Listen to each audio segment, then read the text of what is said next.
When you run a 126,000 hectare property, constantly checking remote water points can be a real headache. That is, unless you do it by the homestead pool, on your mobile phone or computer. That I can turn on a diesel pump, which is our primary water source over the hill, and fill any tank on the station. I can switch over between tanks. I get an alert on my phone when the tank drops below 50%, and I get another alert when it fills up to 95%, so I can turn it off in time. So, as well as the massive savings in time and vehicle usage, we're not wasting resources. We're not pumping water on the ground anymore. You can do all of that just from your phone? Just from my mobile phone. Every water point on the station? Including the homestead here, yep. Yeah, we can monitor all the water points. We're now working on a couple of other things. We're working on smart fencing, so remotely triggered gates, and cameras to monitor stock movement.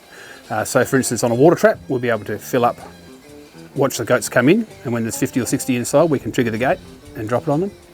But we're currently monitoring, I think, 12 water points that are our primary mustering and trapping focuses. So. And what was the cost of that?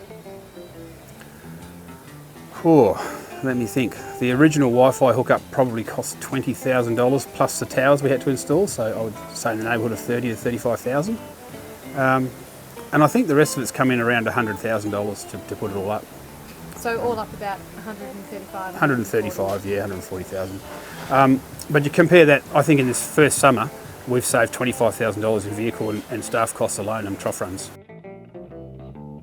Well, a typical trough run over the last few years has involved a 250 kilometre round trip, taking anywhere from 5 to 6 hours, depending on the sort of condition of the tracks. Often done at the end of a long day's mustering when you'd rather be going home and doing nothing or having a beer or a swim. So, you know, it's hard on the vehicles, it's hard on the staff, and it exposes people to risk, of course, because it's a long way and often very, very hot. That would need to be done 3 times a week in summer at a minimum.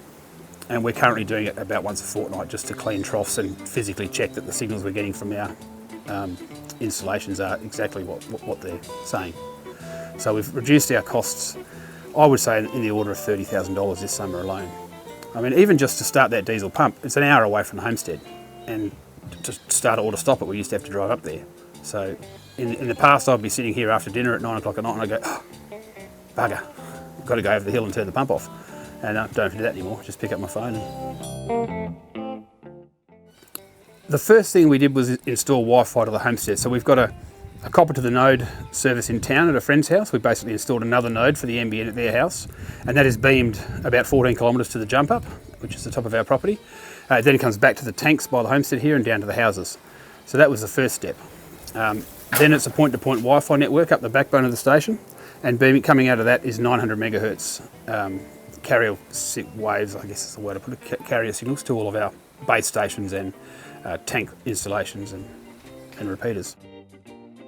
Okay, so basically each node has a tank level sensor, a water flow in meter and a water flow out meter.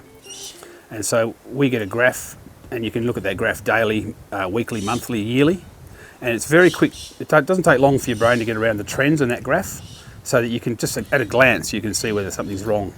You know, you can sort of see, oh, well, look, we've got 10 cattle drinking there roughly last time I was there. They've been just drinking sort of 4,000 litres a day. It's just ticking away every day, about 6 o'clock, they're drinking twice a day. There's that spike in the graph. And if that just suddenly flatlines or, you know, rises dramatically, something's changed. So you head out there and have a look. Okay, there's 20 cattle here now. Or, okay, the trough's leaking, or tank's empty. So yeah, it's really, doesn't take very long to get your head around it at all.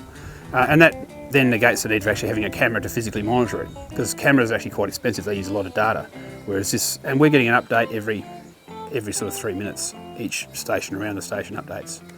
So yeah, it's great. It's on the ball. And it's real time monitoring.